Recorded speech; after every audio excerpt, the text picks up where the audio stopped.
சந்திரபட்னத்துல அவள்லாம் இருக்கிறபடியால் நாம பிதர்களுக்கு என்ன செய்தாலும் அது உடனே சந்திரனுக்கு திருப்தி ஏற்படுத்தும். சந்திரன் திருப்தி ஏற்பட்டு உலகத்தையே நன்கு வாழ்விக்கிறான். ஸ்ராத்தேயேச்ச பிரதாஸ்யந்தி த்ரீன் பிண்டான் நாம கோத்திரதா. யார் ஒருத்தன் ஸ்ராத்தம் பண்ணும்போது பெயரையும் கோத்திரத்தையும் சொல்லி எள்ளோடும் தண்ணீரோடும் 3 பிண்டங்களை கொடுக்கிறானோ சர்வத்திர வர்த்தமானான் ஸ்தான் பிதரஸ்த பிதாமகான். அவனுக்கு எங்கும் வசிக்கக்கூடிய பிதர்களும் பிதாமகர்களும் எல்லா நன்மையும் செய்கிறார்கள். அவனுக்கு தர்மத்தில் ஆசை இருந்தா தர்மத்தை கொடுக்கிறா, ஆயுஷல் ஆசை இருந்தா ஆயுஷ கொடுக்கிறா, ஆரோக்கியத்தில் ஆசை இருந்தா ஆரோக்கியத்தை கொடுக்கிறா, நல்ல செல்வத்தை கொடுக்கிறார்கள். ஆக பிதர்கர்மா விட்டு விடுவதே கூடாது. ஏதே பிதரோ தேவாக தேவாச்ச பிதரஸ்ததா அந்யோன்யம் பிதரோஹ்யேதே தேவாச்ச பிதரஸ்ச. அதுக்கு மேலதான் இந்த பிதர்களை கணங்கணமா பிரிக்கிறார். மொத்தம் 7 கணங்கள். அதில் சுகால, ஆங்கிரச, சுஸ்வதா, சோமபா இந்த 4 கணங்களுக்கும் திருமேனி உண்டு. இவர்கள்லாம் மூர்த்தியோடு இருப்பார்கள். ஆனா மூர்த்தி இல்லாத பிதர்கள் வைராஜ, அக்னிஷ்வாத்த, பர்ஹிஷதர்கள். இவா 3 பேர், மொத்தம் 7 வர்க்கம். இந்த 7 வர்க்கம் பேர் சுகால, ஆங்கிரச, சுஸ்வதா, சோமபா. இவா 4 பேருக்கும் உருவம் உண்டு. உருவமே இல்லாதவர்கள் வைராஜ, அக்னிஷ்வாத்த, பர்ஹிஷத. இந்த 3 பேருக்கும் உருவம் கிடையாது. ஆக இந்த 7 பேர் நீங்க ஸ்ராத்த கர்மா பண்ணச்செல்லாம் அக்னிஷ்வாத்தாங்கிற பேர் வரும், பர்ஹிஷதாங்கிற பேர் வரும். அதெல்லாம் இந்த ஒரு பிதர்கணத்தை குறித்து நாம் செய்யக்கூடியது. அமூர்த்தய பிருத்திகணாஸ்தேவை புத்ரா பிரஜாபதே விராஜஸ்ச ஜுதஸ்ரேஷ்ட வைராஜா இதி விஸ்ருதா. இப்போ ஒரு முக்கியமான சரித்திரம் சொல்றார். இதுல வைராஜர்கள்னு ஒரு பிதர்கணம் சொல்றாரு இல்லையோ, அந்த பிதர்கணத்தினுடைய சந்ததியில பிறந்தவர் தான் உமா. உமாதேவி பர்வதகுமாரின்னு கேள்விப்படுறோம். ஹிமாச்சலம்ங்கிற பர்வதத்துக்கு உமாதேவி பிறந்து பரமசிவனார கல்யாணம் பண்ணி கொண்டாளோ இல்லையோ, அந்த உமாதேவியினுடைய சரித்திரம் சொல்றார். இப்போ அதுல வைராஜர் என்ன பேர் பெற்றிருக்கிற பிதர்கணம். அவரிடத்தில் மேனா என்னும் ஒரு பெண் பிறந்தாள். ஆக மானசீ கன்யா மேனா நாம மகாகிரேஹே பத்னி ஹிமவதா. அந்த மேனாங்கிற பெண், அதாவது இந்த பிதர்களுக்கு அந்த பெண்ணு பிறக்கிறா. அந்த பெண்ணைத்தான் ஹிமாச்சல பர்வத்தத்துக்கு கல்யாணம் பண்ணி வச்சார். ஹிமாச்சலத்துக்கும் மேனாதேவிக்கும் கல்யாணம் நடந்தது. அவளுக்கு பிறந்த மூத்த பிள்ளைக்கு தான் மைனாகம்னு பேர். ஹிமாச்சலத்துக்கும் மேனாவுக்கும் கல்யாணம் நடந்து மைனாக பர்வத்தம் பிறக்கிறது. மைனாக பர்வத்தம் வேற யாரும் அல்ல, ஹனுமான் லங்கையை தாண்டறதுக்காக கடலுக்கு மேல பறக்கும் போது குறுக்க மைனாக பர்வத்தம் எழுந்திருந்து நீர் போற காரியத்தில் ஆயாசம் இருக்கும், என் பேர்ல கொஞ்ச நாளி தங்கி ஓய்வெடுத்து கொண்டு போகலாம் என்று கேட்டார். அந்த மைனாக பர்வத்தத்துக்கு வாயு பகவான் ஒத்தாசை பண்ணிருக்கார். அந்த நாள்ல எல்லா மலைக்கும் ரக்கை இருக்குமா. அது ரக்கையோட பறந்து பறந்து ஒரு பட்டணத்துக்கு மேல உட்காந்து அந்த ஊரையே அழிச்சிருந்தது. இது கண்ட இந்திரனுக்கு ரொம்ப கோபம் ஏற்பட்டு கையில இருக்கிற வஜ்ராயுதத்தை எடுத்துட்டு எல்லா பர்வத்தம் மலையனுடைய ரக்கையை அறுத்து போடுறதுக்கு ஆரம்பிச்சான். அப்ப இந்த மைனாக பர்வத்தம் தப்பிச்சு ஓட பார்த்தது. வாயு பகவான் ஒத்தாசை பண்ணி அந்த பர்வத்தத்தை காற்றோடு அடிச்சுன்னு போய் சமுத்திரத்துக்குள்ள தள்ளி இந்திரனுடைய வஜ்ராயுதத்திலிருந்து காப்பாற்றி கொடுத்தார். அன்னிலிருந்து சமுத்திரத்துக்குள்ள உட்கார்ந்துருக்கு. இப்ப அது சொல்றது வாயுனுடைய புத்திரன், வாயு பகவானுடைய பிள்ளைதான ஆஞ்சநேய சுவாமி. அதனால உன்னுடைய தாப்பனார் எனக்கு ரொம்ப நல்லது பண்ணிருக்கார், ஒத்தாசைக்கு நான் ஏதானு திரும்பி பண்ணணும்னு எனக்கு ஆசையா இருக்கு. அதனால சமுத்திரத்துல தப்பிச்சுட்டு இருந்தேன், இதோ மேல எழுந்திருக்கேன், என் பேர்ல நீ தங்கிட்டு போகணும் அப்படின்னு மைனாக பர்வதம் வேண்டிக் கொள்ளுகிறது. ஹனுமானுக்கு அதுக்கெல்லாம் நேரமே இல்லை, ரொம்ப வேகமா போயிட்டு இருக்கார். எடுத்த காரியத்தை நிறுத்த முடியல. ஆனா ஒருத்தர் விருந்தோம்பலுக்கு கூப்பிட்டா வரமாட்டேன்னு சொல்றது அதுவும் நாகரிகம் கிடையாது. அதனால மேல போய் அதை கட்டி அணைச்சிருந்து அந்த மலமுகட்ட உச்சி முகந்து பார்த்துட்டு நீர் என்ன வான்னு சொன்னதே சாப்பிட்டாப்புல இருக்குன்னு. இது சில பேருக்கு நமக்கு ஒரு வீட்டுக்கு போறதுக்கு இஷ்டம் இருக்காது, கல்யாண பத்திரிக்கை வச்சு அவசியம் வரணும்னு வா. சுவாமி அவசியம் வரணுமேன்னா நீங்க கூப்பிட்டதே போறோம், வந்தாப்புல இருக்கு, வரணும்னா வர முடியும் வர முடியாது போடலாம். அப்ப நீங்க நல்லா கல்யாணம் நடக்கட்டும், நீங்க சொன்னதே வந்தாப்புல இருக்குன்னா வரவாண்டாம்னு அர்த்தம். அத போலத்தான் இப்ப என்ன எடுத்துன்னா ஹனுமான் அதனுடைய மேல் முகட்டை அணைத்து கொண்டு நீர் சொன்னதே போறோம், இங்க நிக்கிறதுக்கு எனக்கு நேரம் இல்லை, நான் போயிட்டே இருக்கேன் அப்படின்னு மைனாகத்திடத்தில் விடைபெற்று போனார். அப்ப அந்த மேனாதேவிக்கும் ஹிமாச்சலத்துக்கும் கல்யாணம் நடந்து மைனாக பர்வத்தத்துக்கு ஒரு பிள்ளை பிறந்தது. கிரௌஞ்ச பர்வத்தம்னு அதற்கு பேர். கிரௌஞ்சோ நாம மகாகிரிஹி திஸ்ர கன்யாஸ்து மேனாயாம். இப்ப இது பிள்ளைகளை பற்றி சொல்லிட்டார்.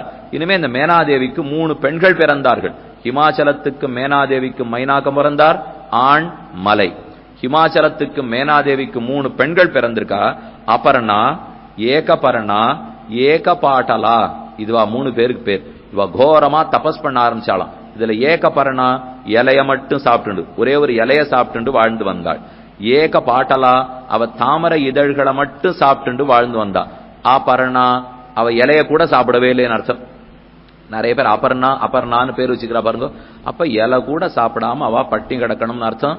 சொன்னா அந்த பேர் அப்புறம் வச்சுக்கவே மாட்டான். சாமி அது கூடவா முடியும்னா வேணும்னா இலையும் சேர்த்து சாப்பிட்டுக்கிறோம் என்ன வேணா சொல்வாளே தவிர அந்த அபர்ணாதேவிங்கிற பேர் ஏன் வந்ததுன்னு பார்த்தோம். பரண இலை, ஏக பரண ஒரு இலைய சாப்பிட்டு உயிர் வாழ்ந்தவள். ஆபரணா ஒரு இலை கூட சாப்பிடாமல் பட்டினியே கடந்தவள். அப்ப பட்டினி இருந்துட்டு இருக்கா. ஏகா தத்திர நிராகாரா தாம் மாதா பிரத்யஷேதயது. அப்ப அவளை பார்த்து மேனாதேவி சொல்றா, இந்த மாதிரி பண்ணக்கூடாது பெண்ணே, இப்படி போய் நீ பட்டினி கிடக்கலாமா? பெண்கள்லாம் பட்டினி கிடந்தா கூடுமா? என்னவ சொல்றாளாம். மா இதி நிஷேதந்தி மாத்ருஸ்நேகேன துக்கிதா. மா மா செய்யாதே, இப்படி இப்படி செய்யாதே, இப்படி செய்யாதே, இப்படி மா செய்யாதே அப்படின்னு அந்த பெண்ணை பார்த்து அவ 3 தடவை சொன்னா பெண்ணுக்கு உமான்னு பேர் வந்துடுச்சு. அதனாலதான் மான்னு பிரிச்சு சொன்னபடியால், பிரிச்சதுக்கு அர்த்தம் கீழே ஒண்ணு சொன்னேன், மாரோதீஹி அப்படிங்கறதுனால மருத்துன்னு 49 பேருக்கு பேர் வந்துடுச்சு. அவெல்லாம் காற்று கணங்கள்னு பார்த்தோமோ இல்லையோ. இப்ப உமா இது நிஷேதந்தி மாத்ருஸ்நேகேன துக்கிதா சாத்ததோக்தா தயா மாத்ரா தேவி துஷ்சரசாரிணி உமேத்யவ அபவத் ख्याता त्रिषु लोकेषु சுந்தரி. என்ன அந்த ஒரு பித்திருகணத்திலேருந்து உமாதேவி பிறந்தது, பரமசிவனார திருக்கல்யாணம் பண்ணி கொண்டது, அதை சொன்னார். அடுத்தது அக்னிஸ்வாத்தர்கள்ங்கிற பித்திருகணங்கள், அவர்களிடத்திலிருந்து தான் சத்யவதி பிறந்தாள். சந்தனு மகாராஜர் சத்யவதியை கல்யாணம் பண்ணிட்டார், அவர்களுக்கு குழந்தைகள்லாம் பிறந்தா. அப்போதுதான் பீஷ்மாச்சாரியரை அவதரித்தார்னு பார்த்திருக்க முடியும். அப்ப அவரிடத்திலே தான் இந்த கதையை இப்ப மார்க்கண்டேயர் சொல்லிட்டு இருக்கார். அதனால இன்னொரு பித்திருகணத்திலிருந்து சத்யவதி பிறந்தாள்.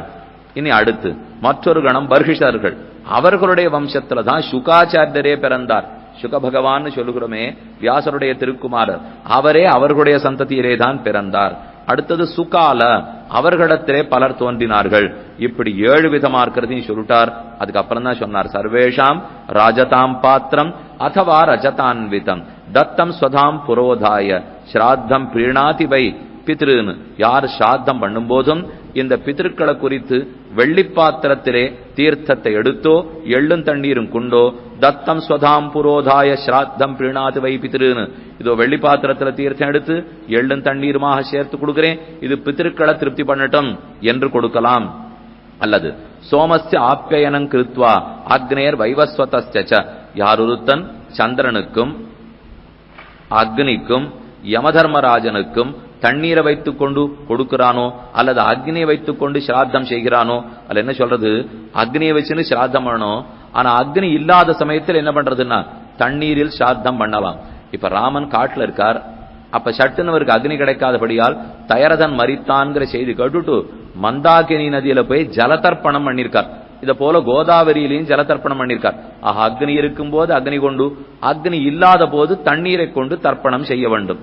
மேலே தேவதானாம் கி பிதரஹ பூர்வம் ஆப்யாயனம் ஸ்மிருதம் சீக்கிர பிரசாதாக்யக்ரோதாக லோகஸ்யாப்யாயனம் பரம். தேவதைகளை காட்டிலும் பித்திருக்கள் தான் அன்பு மிக்கவர்கள், அவர்கள் தான் ரொம்ப சீக்கிரம் கருணை புரிவர்கள். அதனால பித்திருக்காரியம் முக்கியம், தேவ காரியம் அதுக்கு அடுத்ததுதான். என்ன இதெல்லாம் சனத்குமாரர் மார்க்கண்டேயருக்கு சொல்லிட்டு இருக்கிற கதை. அப்புறம் அவர் மார்க்கண்டேயரை பார்த்து ஒண்ணு சொல்ல போறார். இதுல இருந்துதான் நமக்கு இப்ப வேகமா ஒரு கதை ஓட போறது. ரொம்ப ஆச்சரியமான கதை. அந்த கதையை கேட்டீங்கன்னா இப்படி எல்லாம் கூட கதை இருக்குமா? நாங்க ஏதோ நாடகத்திலே மாயாஜால வித்தைகள்லாம் கேள்விப்பட்டிருக்கோம், ஆனா அதை போலவே இந்த கதை இருக்கேன்னா இந்த கதையெல்லாம் பார்த்து தான் நாடகத்துல மாயாஜாலம் இல்லைன்னா அது எங்கேருந்து வந்துட போறது சொல்லுங்க. இப்போ இந்த கதை எப்படி இருக்குன்னு எப்படி ஓட்டம்ங்கிறத பார்ப்போம். சட்டு பக்கத்தில் இருந்த மார்க்கண்டேயருக்கு, உனக்கு பித்ருஸ்ராத்தத்தினுடைய பெருமையை உணர்த்துவதற்காக இதோ குருக்ஷேத்திரத்தை காட்டப் போகிறேன். இவ எங்கேயோ இருக்கா, குருக்ஷேத்திரம் எங்கேயோ இருக்கு. இவர் சொல்றார் ஆச்சாரியன் சனத்குமாரர், இப்போ உனக்கு உயர்ந்த கண்களை கொடுக்க போறேன், இந்த கண்ணை வச்சு நீ எங்கேயோ இருக்கிற குருக்ஷேத்திரத்தை நீ பாத்திர முடியாது. இப்போ ஒரு திவ்ய சக்ஷுத்தை கொடுக்க போறேன். கீதை 11வது அத்தியாயத்தில் கண்ணன் சஞ்சயனுக்கு அர்ஜுனன் பிரார்த்திக்கிறான், அர்ஜுனனுக்கு திவ்யந்ததாமி தே சக்ஷுகு பஷ்யமே யோகம் ஐஸ்வரம், உனக்கு உயர்ந்த 2 கண்களை கொடுக்கிறேன், அதை கொண்டு விஸ்வரூபத்தை பார்த்துக்கொள் என்ன சொன்னானோ இல்லையோ. அத போல இப்ப மார்க்கண்டேயருக்கு 2 கண்களை கொடுக்கிறார். இந்த கண்களை வச்சுன்னு பாருன்னா தீர்க்கமா பார்த்தார். ரொம்ப தூரத்துல குருக்ஷேத்திரம் தெரிஞ்சது. அந்த இடத்துல 7 பிள்ளைகள் கண்களிலே பட்டார்கள். அந்த 7 பிள்ளைகளும் 7 தடவை பிறந்தவா.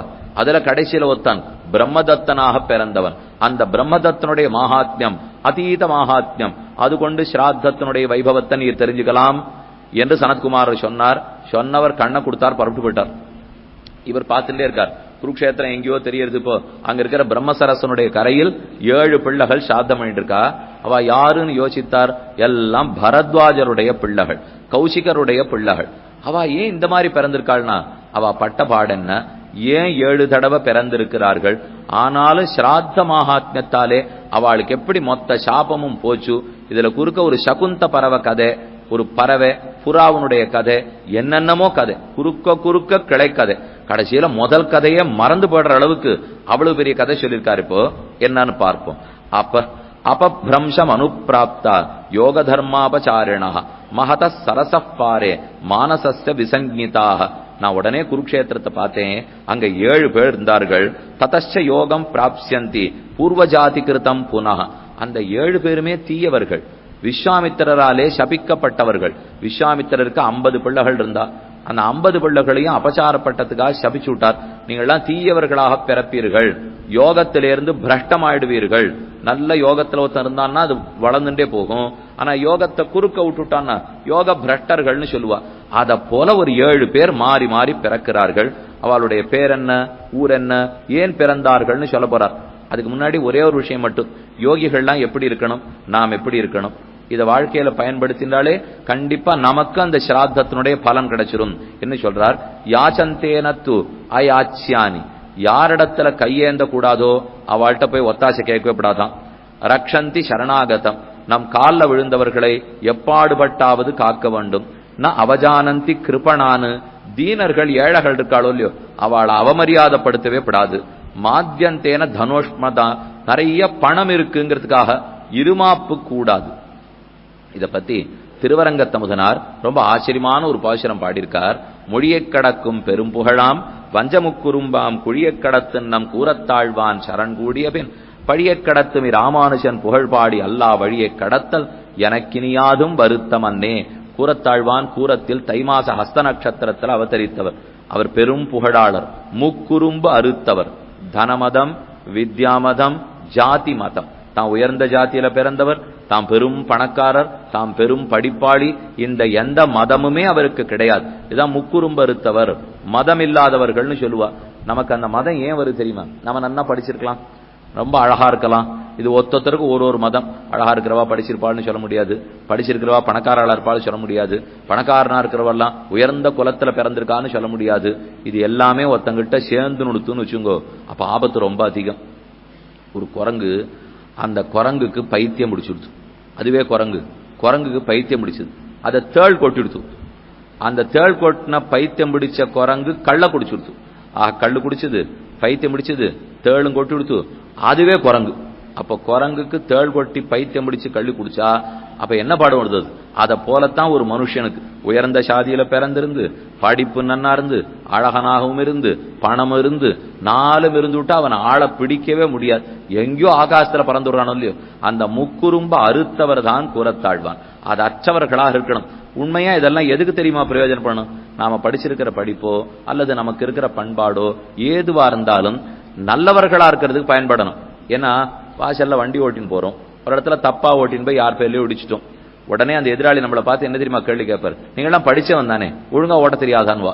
நமக்கு சந்தேகம், படிச்சவன் ஓட்டுறதுக்கும் படிக்காதவன் ஓட்டுறதுக்கும் இப்ப என்ன வித்தியாசம் கேட்கணும்னு கேட்டுவிட்டார் போல் இருக்கு. படிச்சவா இப்படி பண்ணலாமான்னா, அப்ப படிச்சவனுக்கு பொறுப்பு அதிகம்னு தெரியறது, பணக்காரனுக்கு பொறுப்பு அதிகம்னு தெரியறது, உயர்ந்த குலத்துல பிறந்திருந்தா பொறுப்பு அதிகம்னு தெரியறது. அப்ப இந்த 3ம் நம்ம பொறுப்புணர்வை உயர்த்த வேண்டுமே தவிர அதை போய் நம்ம வெறும் அகங்கரிக்கிறா போலே செருக்க வளர்த்து விட்டுடவே கூடாது. இந்த 3ம் மதம் பிடித்து திரிகிற யானைய போல நம்ம இடத்துல இருக்கவே கூடாது.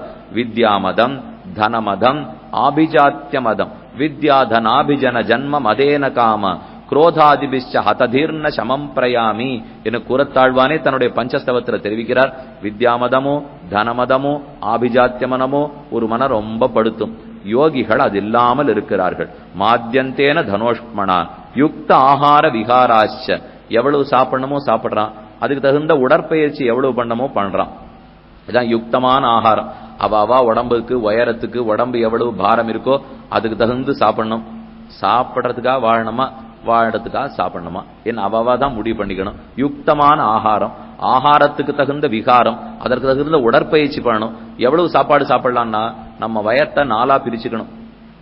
வயத்துல எவ்வளவு இடம் இருக்கு பாத்துங்கோ, அதை 4ஆ பிரிச்சு நடுங்கோ. அதுல 2 பகுதிக்கு திட உணவு சாப்பிடணும், 1/4 பகுதிக்கு 2/4 பகுதி, அதாவது பாதி வயத்துக்கு திட உணவு சாப்பிடணும், 3வது 1/4 பகுதிக்கு தண்ணீர் குடிச்சிடணும், 4வது 1/4 பகுதிக்கு காற்றோட்டத்துக்கு இடம் விட்டுடணும். இப்படித்தான் 4 காலா பிரிச்சுக்கணுங்கிறது. 2 காலுக்கு சாப்பாடு, 1 காலுக்கு தண்ணீர், 1/4 பகுதிக்கு ஆகாசம், காற்று போயிட்டு வர்றதுக்காக. நமக்கு அப்படி இல்லை. இப்போ எங்கேயான தப்பித்தவரை வாய திறந்தோன்னு வச்சுங்கோ, காக்கா இங்கிருந்தே கொத்தி எடுத்துடலாம். அந்த அளவுக்கு இது வரைக்கும் நம்ம சாப்பிட்டு வச்சிருக்கோம் இல்லையோ. அதனால கழுத்தே கட்டளையாக புஜிப்பதுன்னு சொல்லுவா. கழுத்துல வாய திறந்தா தெரியற அளவுக்கு சாப்பிடலாமா? அப்ப யுக்த ஆகார விகாராச்ச யுக்த சேஷ்டாக ஸ்வகர்மசு, அவனவனுக்கு விதிக்கப்பட்டிருக்கிற வர்ண தர்மங்களை செய்து தியான அத்தியன யுக்தாச்ச நஷ்ட நஷ்டானு நஷ்ட அனுகவேஷினா, ஆக தியானமோ அத்தியனமோ செய்து கொண்டிருப்பவனாய், ந உபபோகரதா நித்தியம், எப்பவும் கண்ணால பார்த்துண்டு வாயால பேசிண்டு என்னென்னத்தையோ கிராம விஷயத்தை அனுபவிச்சு கொண்டிருக்காமல் ஆத்ம விஷயத்தில் ஆசை கொண்டவனாய், நச்ச காமபராக, காமம் குரோதம் முதலானவர்கள் ஆசை இல்லாமல் அனைத்தையும் தொலைத்தவனாய், ந அத்தியந்த மானசம்சக்தாக, அபிமானத்தை அறுத்தவன், அகங்கார மமகாரங்களை தொலைத்தவனாய் யோகி இருக்க வேண்டும். இந்த யோகி இப்படி இருந்துட்டே இருக்கான். ஆனா அந்த பாதையில இருந்து சட்டுன்னு அந்த யோகி நழுவிட்டான்னு வச்சுங்கோ, அப்ப அவன் போற கதி யாது? அது இப்ப கேள்வி. இந்த கேள்வி ஞாபகம் வச்சுங்கோ. இந்த கதியிலேருந்து ஒருத்தர் நழுவிட்டார். நழுவினவர் ஸ்ராத்தத்தை மட்டும் ஒழுங்கா பண்றார். இருந்தாலும் அப்ப அந்த கதியிலேருந்து விலகி போனவரே அந்த ஸ்ராத்தத்தினுடைய பலன் எவ்வளவு நன்னா திரும்ப கொண்டு வந்து நல்ல மார்க்கத்துல சேர்த்துடும் அப்படின்னு கதை சொல்லி ஸ்ராத்தத்தினுடைய வைபவத்தை இப்ப புரிய வைக்க போறார். இந்த கதை எதுக்காக ஏற்பட்டதுன்னா, யோகிகள் இப்படித்தான் இருக்கணும். இருந்துட்டா சரி மோட்சத்துக்கு போடுவா, அந்த பாதையிலேருந்து விலகி விட்டா, ஏன்னா பல பேர் விலகிறதுக்கு தான் வாய்ப்பு, ஒழுங்கா முடிக்கிறதுக்கு வாய்ப்பு தான் குறவு. அப்ப பல பேர் விலகி விடலாமோ இல்லையோ? விலகிட்டா அதோகதி தானா, முடிஞ்சு பட வேண்டிதானான்னு கேள்வி. இல்ல இல்ல, அவர்கள் கூட பித்ருஸ்ராத்தத்தை ஒழுங்கா பண்றவாளாக இருந்தால் விலகின பாதையிலிருந்து மீண்டு நல்வழியிலேயே வந்து சேர்ந்துருவார்கள் அப்படின்னு இந்த கதையில சொல்லப்படுறார். தஸ்மின் அந்தர்ஹிதே தேவே வசனாது தஸ்ஸவை பிரபோ சக்ஷு திவ்யம் ச விஜானம் பிராதுராசி ததாமம.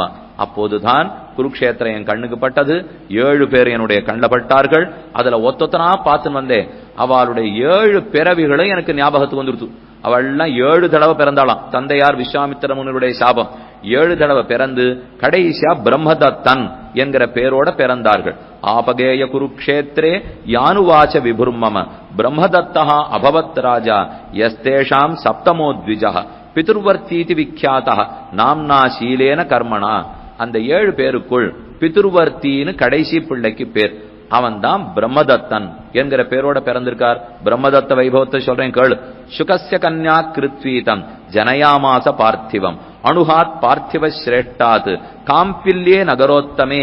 காம்பில்ய நகரம்னு கேள்விப்பட்டிருக்கீங்களா? பழைய சரித்திரம் எல்லாம் படிச்சோ பூகோளம் படிச்சோ பார்த்துருந்தோம்னா, இது காம்போஜ நகரம், இது கலிங்க நகரம், இது காம்பில்ய நகரம் அப்படின்னு பழைய பேர்கள். நம்ம பழைய நாள் 7வது 8வது 9வது படிக்கிறச்சே இந்த பேர்லாம் அப்பப்ப காதல கேட்டாப்புல இருக்கும், மறந்தும் போயிடும். இப்ப பழைய காம்பில்ய நகரத்தை ஞாபகப்படுத்திங்கோ. அணு என்ன ஒரு ராஜா. அந்த அணு கிருத்விங்கிற பெண்ணை கல்யாணம் பண்ணி கொண்டான். அணுவுக்கும் கிருத்விக்கும் தான் பிரம்மதத்தன்கிறவன் பிறக்கிறான். பிரம்மதத்தனுடைய கதை என்னன்னு பார்ப்போம். பிரம்மதத்தோ நரபதி கிம்பீர்ய சபபூவஹ கதஞ்ச சப்தமஸ்தேஷாம் சபபூவ நராதிபஹ. 7 தடவை பிறந்தானா? அதுல 6வன் பித்ருவர்த்தி. அவள்லாம் ஏன் 7 தடவை பிறந்தா? 7வது பிள்ளைக்கு பிரம்மதத்தன் பேர் சொன்னீரே, எதற்காக? ஸ்ராத்த மகாத்மத்தை எப்படி சொல்ல போறீர் என்று யுதிஷ்டிரர் கேட்க பீஷ்மர் சொல்றார், பிரதீபஸ்யத்து ராஜர்ஷேகே துல்யகாலோ நராதிபஹ பிதாமஹஸ்ய மே ராஜன் பபூவேதி மயாஸ்ருதம். இவா யாருன்னு சொல்றேன். பிரதீபன் ஒருத்தன் இருந்தான், என்னுடைய ராஜா, என்னுடைய தந்தைக்கு தந்தை. அவனுடைய காலத்துலதான் இந்த பிரம்மதத்தனும் வாழ்ந்திருக்கிறான். அப்போது நானும் ஒரு சண்டை போட வேண்டிய தேவை ஏற்பட்டது. அதை உமக்கு என்னன்னு சொல்றேன், கேட்டுக்கொள்ளும். விப்ராஜஸ்யது புத்திரஹ அபூது அணுகோ நாம பார்த்திவஹ. விப்ராஜன் ஒருத்தர், அவருக்கு அணுகன் என்கிற பிள்ளை பிறந்தார். அணுகனுக்கு பிரம்மதத்தன் பிறந்தார். பிரம்மதத்தனுக்கு சர்வசேனன் ஒருத்தர் பிறந்தார். அந்த சர்வசேனனுடைய 2 கண்களையும் சகுந்த பறவை ஒண்ணு தன் அலகாலே கொத்தி அந்த பிள்ளைய குருடாக்கிடுத்து. பறவை கொத்தி கண்ணு குருடாயிடுத்தா? ஏன் சர்வசேனனு கண்ணு குருதாச்சு? பிரம்மதத்தன் சர்வசேனனை பெத்தானே, ஏன் தம் பிள்ளைய ஜாகிரதையா பாத்துக்க மாட்டானா? என்னெல்லாம் கேட்க சதேஷாம் அபவத் ராஜா நீபானம் அந்த கிருnnப தேன உக்ராயுதஸ்யார்த்தே சர்வே நீபா விநாசிதாக. என்னோ பிரம்மதத்தன் இருந்தார், அந்த பிரம்மதத்தனுடைய வம்சத்தில் உக்ராயுதன் ஒருத்தர் பிறந்தார். அந்த உக்ராயுதன் கதையை நமக்கு ஒரு நிமிஷம் நடுவில் சொல்றேன், அதுக்கப்புறம் பிரம்மதத்தன் கதையை தொடர்ந்து சொல்றேன். ஏன்னா இந்த காம்பில்ய நகரத்தை பத்தி சொல்லணும்னு பீஷ்மருக்கு இப்ப ஆசை. உக்ராயுதனை பீஷ்மாச்சாரியரே தான் கொன்னு இருக்கார், அவரே தான் சண்டை போட்டு முடிச்சிருக்கார். இப்ப நாம எங்கிருந்து எங்க போயிருக்கோம்? நம்ம நேற்று வரைக்கும் பார்த்திருந்தது ராமராஜ்யம், அது திரேதாயுகத்தினுடைய நடு, அதனுடைய கடைசியில போய் 30 ராஜாக்கள் முடிஞ்சு போச்சு. அப்புறம் துவாபர யுகம் வந்துடுத்து, கண்ணன் பெருமானுடைய திருவவதாரம். அவர் காலத்துலதான் பீஷ்மாச்சாரியர் இருக்கார், பீஷ்மாச்சாரியர் காலத்துல உக்ராயுதன் இருக்கார். உக்ராயுதனுக்கும் காம்பில்ய நகரத்துக்கும் என்ன சம்பந்தம்? உக்ராயுதன் தன்னுடைய தீய நடத்தையாலே உலகோரை நலிந்து கொண்டிருந்தான். ஆனா அவனிடத்துல ஒரு சக்கரம் இருந்தது, அதை வச்சுன்னு யாரையும் ஜெயித்து கொண்டிருந்தான். அப்ப ஒரு தடவை பீஷ்மாச்சாரியருடைய தகப்பனார் மரித்து விட்டார். அவர் மறிச்சுட்டா அடுத்த 10 நாள் காரியம் பண்ணணும் இல்லையோ, அதனால தர்பத்தை பரப்பி அதுல படுத்துட்டு இருக்கார் பீஷ்மாச்சாரியர். அந்த சமயத்தில் இந்த உக்ராயுதனுக்கு ஒரு கெட்ட பழக்கம், இன்னொருத்தனுடைய மனைவியை தம் மனைவி ஆக்கிக்கிறதுலேயே அவனுக்கு விருப்பம்.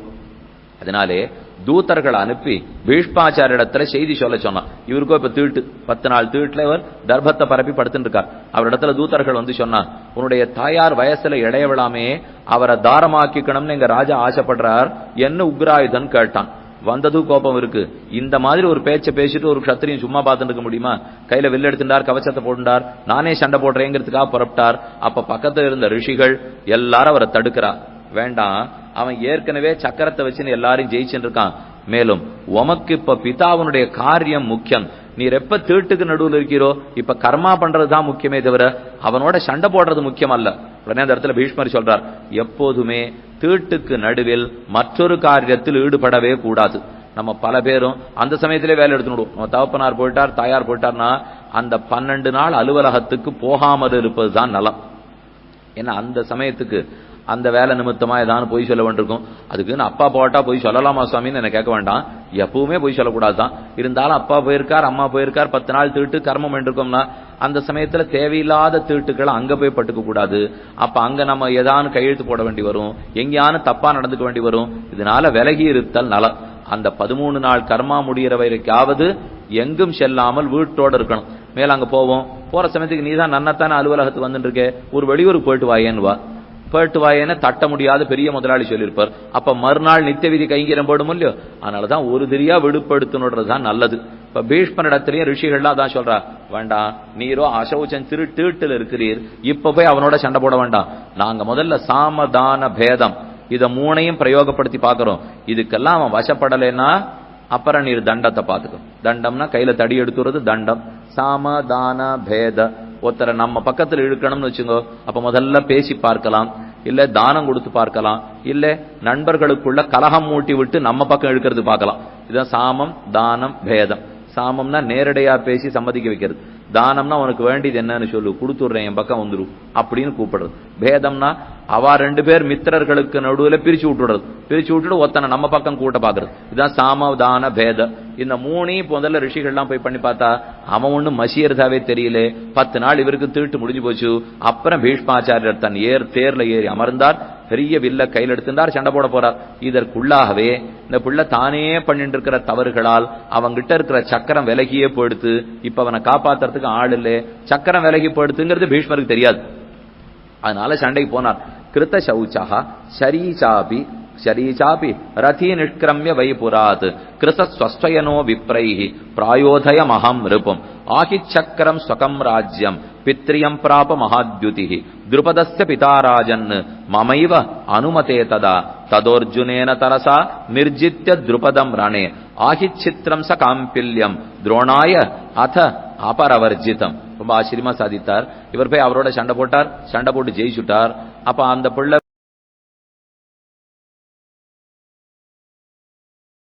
துரோணாச்சாரியுடைய சிஷ்யன் தான் அர்ஜுனன். எனக்காக துருபத மன்னவனை ஜெயித்து ராஜ்யம் எனக்கு வேணும்னு கேட்டார். அர்ஜுனத்தை ஜெயித்து கொண்டு திரும்ப துரோணாச்சாரிய இடத்துல கொடுக்க, துரோணாச்சாரியர் என்னுடைய நண்பனை அவமரியாதைப்படுத்தணுங்கிறதுக்காக படுத்தேன், அவ்வளவுதான். எனக்கு ஒண்ணு ராஜ்யத்தை ஆள்றதுல ஆசை இல்லை. என்ன காம்பில்ல நகரத்தை திரும்ப திருபத ராஜாவினிடத்திலே கொடுத்தார். அந்த காம்பில்யத்தை பத்தி தான் இப்ப கதை சொல்லிட்டு இருக்கேன். ஏன்னா எப்பவோ இருக்கிற பிரம்மதத்தனுடைய ராஜ்யம் காம்பில்யம். அந்த காம்பில்யத்தை பத்தி இவ்வளவு நாளி சொல்லிண்டவர் இப்ப இருக்கிற அர்ஜுனன் அளவுக்கு எதுக்கு கொண்டு விட்டுட்டாருன்னா, பீஷ்மர் தாங்கதான் சொல்லிட்டு இருக்காரோ இல்லையோ. அதனால அதுக்கு இதுக்கு அந்த நகரத்துக்கு தொடர்பு என்னன்னு சொல்லணுங்கிறதுக்காக இப்ப பக்கத்துல உட்கார்ந்த தர்மபுத்திரனிடத்திலே உன் தம்பிதான் துரோணாச்சாரியருக்காக காம்பில்லத்தை ஜெயித்தான், துருபத மன்னவனை ஜெயித்து அவரிடத்துல கொண்டு போய் கொடுக்க திரும்ப ராஜ்யம் வந்துடுத்து அப்படின்னு தெரிவித்தார். இனி மேலே இப்பதான் நாம புறாக்கதை பார்க்க போறோம். சகுந்த பறவை. அந்த பறவை பிரம்மதத்தனுடைய பிள்ளையோட கண்ணை கொத்திடுத்து அப்படின்னு கேள்விப்பட்ட மூலியம். எதுக்காக பறவை போய் கொத்தித்து? நம்ம சம்பிரதாயத்திலேயே பல இடத்துல பறவை கதைகள் நிறைய இருக்கும். ஆண்டாளே திருப்பாவையில் 6ஆம் பாசுரத்தில் புள்ளும் சிலம்பினகான் புள்ளரையன் கோவிலின் வெள்ளவெளி செங்கின் பேரரவம் கேட்டிலையோன்னு தொடங்கினாள். கீசி கீசி என்னெங்கும் ஆனை சாத்தன் கலந்து பேசின பேச்சரவம் கேட்டிலையோ. பறவையனுடைய ஒலிங்கிறது விடியற்கார்த்தால ரொம்ப முக்கியம். ஆண்டாள் பாசுரம். காலை எழுந்திருந்து கரிய குருவிக்கணங்கள் மாலின் வரவு சொல்லி மருள் பாடுதும் மெய்மெகலோ. காலங்கார்த்தால ஆண்டாள் எழுந்துற உடனே கருப்பு குருவி எல்லாம் வருமா. வந்த உடனே எங்க உடம்ப பார்த்தா கண்ணனுடைய ஞாபகம் உனக்கு வரல அப்படின்னு ஆண்டாளை பார்த்து கேட்குமா. இதை பார்த்த உடனே ஏற்கனவே கட்டப்பட்டு இருக்கேன் நான் கண்ணனை பிரிந்து, இதை பார்த்த உடனே அவனுடைய கருப்பு வர்ணம் வேற ஞாபகம் வந்து தோழி இன்னும் கட்டப்படுறேன் அப்படின்னு ஆண்டாள் பாசுரம். காலை எழுந்திருந்து கரிய குருவி கணங்கள் மாலின் வரவு சொல்லி. இதுதான் ஒரு ராஜா இருந்தான், அவனை பத்தின சரித்திரம். போபோ பல்லாக்ஷ பல்லாக்ஷ பல்லாக்ஷம் பல்லாக்ஷம்னு 2 பறவை, 2 அன்னப்பறவைகள். அந்த 2 அன்னப்பறவையும் ஒரு ராஜாவுக்கு ஜானஸ்ருதின்னு அவனுக்கு பேர். ஜானஸ்ருதிக்கு நல்ல அர்த்தத்தை புகட்டணும். அவன் நல்ல கர்ம மார்க்கத்தில் இருந்தான், அனுஷ்டாத்தாவா இருந்தான். ஆனா பிரம்ம ஞானம் இன்னும் அவனுக்கு ஏற்படலை. அதனால அந்த ஜானஸ்ருதிக்கு பிரம்மத்தை பத்தி அறிவிக்கணும்னு ரிஷிகள் 2 பேரும் சேர்ந்து முடிவு பண்ணிட்டா. 2 ரிஷிகளும் 2 பரவ உருவத்தை எடுத்துனுட்டான். இந்த கதை இப்ப சாஸ்திரத்தில் இருக்கிற கதை, உபனிஷத்து கதை சொல்லிட்டு இருக்கேன். ஜானஸ்ருதி உபாக்கியானம்னு இதுக்கு பேர். ஜானஸ்ருதி ஒரு நாள் தன்னுடைய மேல் மாடியில உட்காந்துருக்கான். நல்ல ஞானம் இருக்கிறவன் தான். ஆனா இந்த கடைசி பிரம்ம ஞானம் மட்டும் அவனுக்கு வரல. அதை சொல்லிக் கொடுக்கணும்னு இந்த 2 பறவைகளுக்கு ஆசை. பறவைகள் இப்படி பறந்து வருது. அதுல ஒரு பறவையினுடைய நிழல் ஜானஸ்ருதி மேல விழாப்புல இருக்கு. அப்ப மற்றொரு பறவை, 2மே ரிஷிகள் வேணும்னு பறவை உருவத்தை எடுத்துட்டு இருக்கா. அப்ப ஒரு ரிஷி மற்றொரு ரிஷியை பார்த்து சொல்றார், போபோ பல்லாக்ஷ பல்லாக்ஷ, பறவையே ஏன் பைத்தியக்காரத்தனம் பண்றே, ஜானஸ்ருதிக்கு மேல பறக்காதே, ஜானஸ்ருதியினுடைய ஒளி எவ்வளவு தெரியுமா, அந்த ஒளி நிழல்ல பட்டா கூட நீ எரிஞ்சு சாம்பலா படுவே, தள்ளிப்போ அப்படின்னு ஒரு பறவை இன்னொரு பறவையை பார்த்து சொல்லித்து. அடுத்த பறவை இந்த பறவையை பார்த்து சொல்லித்து, இவர் என்ன பெரிய ரைக்வரோ, இவரை கண்டு நான் பயப்படுறதுக்கு அப்படின்னு திரும்ப சொல்லித்து. 2 பறவையும் பேசினுட்டு பறந்து படுத்து. பறவை பாஷை ஜானஸ்ருதிக்கு தெரியும். இல்லைன்னா இது எதுவுமே நமக்கு புரிஞ்சிருக்க போறது இல்லை. 2 பறவைகளும் பேசிக்கிற பாஷை தெரியணும் இல்லையோ. நம்ம யோசிச்சு பார்த்தான், ஒரு பறவை என் பெருமை சொல்லித்து, இன்னொரு பறவையானா இவன் என்ன பெரிய ரைக்வரோன்னு கேட்டுட்டு படுத்து. இப்ப இவனுக்கு என்ன கவலை வந்துருச்சுன்னா, அந்த ரைக்வர் யாருன்னு கவலை வந்துருச்சு. ஏன்னா யாரை இவன் என்ன பெரிய ரைக்வரோன்னு கேட்டுதே, அப்ப நம்மளை விட அவர் ரொம்ப வசந்தவர் போல இருக்கு, இவர் ஆறா இருக்கும் அப்படின்னு தேடி கண்டுபிடிக்கணும். ராஜா புறப்பட்டான், யாரையும் அனுப்பிச்சு விட்டான். எங்க தேடியும் ரைக்வர் கிடைக்கல. சரின்னு ராஜா தானே தேடிட்டு புறப்பட்டான். பெரிய வித்வான்கள் கோட்டியில தேடினா கிடைக்கல, சேனாபதிகள் கோட்டியில தேடினா கிடைக்கல, பணக்காரர்கள் கோட்டியில தேடினா கிடைக்கல, எங்க தேடியும் ரைக்வர் கிடைக்கல. கடைசியில ஜானஸ்ருதி வந்து சேர்ந்தான். எங்கேயோ ஒரு குக்கிராமம், குக்கிராமத்துல ஒரு உடஞ்ச வண்டி சக்கரம். அந்த வண்டி சக்கரத்துக்கு பின்னாடி அழுக்கு பிடித்த ஆடையோட, உடம்பில் புண்ணு சீழு சதையோட ஒருத்தர் உட்கார்ந்து தன் கிழிஞ்ச ஆடைய நூலை வச்சுன்னு தைச்சுன்னு இருக்கார். ஊர்க்காரா யார கேட்டாலும் அவர் தான் ரைக்வர்ங்கிறான்.